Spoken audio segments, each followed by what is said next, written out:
So far, there have been two hard things.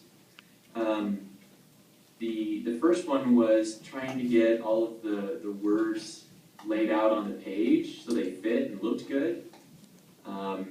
Because none of the story changes, right? The number of words on a page, the number of pages in a section, it changes. And so trying to do all the math to calculate where to put each word was a little complicated. The other part was, I don't know how many pages they're going to be in the story because it depends on the choices you make. And so counting pages was a little tricky, when to figure out what the next page is and how to go back and forward. That was a little tricky too. Thank you.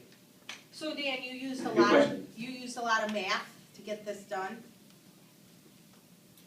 Sorry, you broke up there for a sec. You used a lot of math to get in your job and to get this done.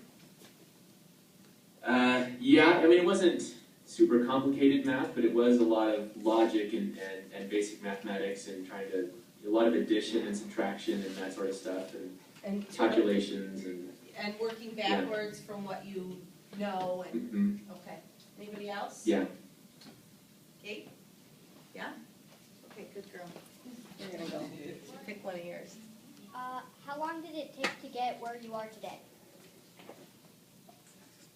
That's a good question. I started working on it last June. So I guess it's been about 8 months, but it's been part-time work, mostly in the evenings and on weekends. If I've been doing it full-time as a job, I'm guessing it would probably take about 3 months of full-time work if I've been doing it full-time. Okay, thank you. Yeah, good question. How many books have you done like this?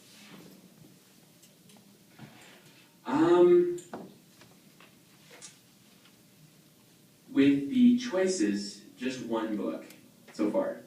I'm working on I'm working with another author on getting a second book, but it doesn't have choices. It's just a normal book. So I guess the answer is 2, but one of them doesn't have choices.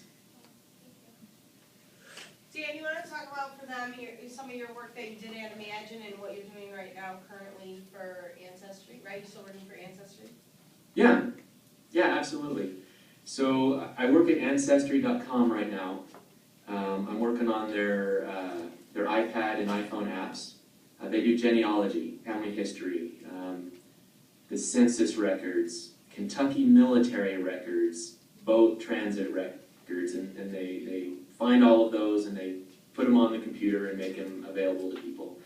And I work on the team that makes that information accessible on your iPad or your iPhone, something you can carry with you. At Imagine Learning, Imagine Learning does software to teach kids English as a secondary language, either for drills or if someone's behind or if they've just moved to the country, they don't know English. So it kind of helps them go through all of the English, and it adapts to where they're at. So if they get something wrong, it repeats it. If they get it right, it skips forward and that kind of stuff. So I've been doing mobile stuff for quite a number of years and doing Mac stuff even longer.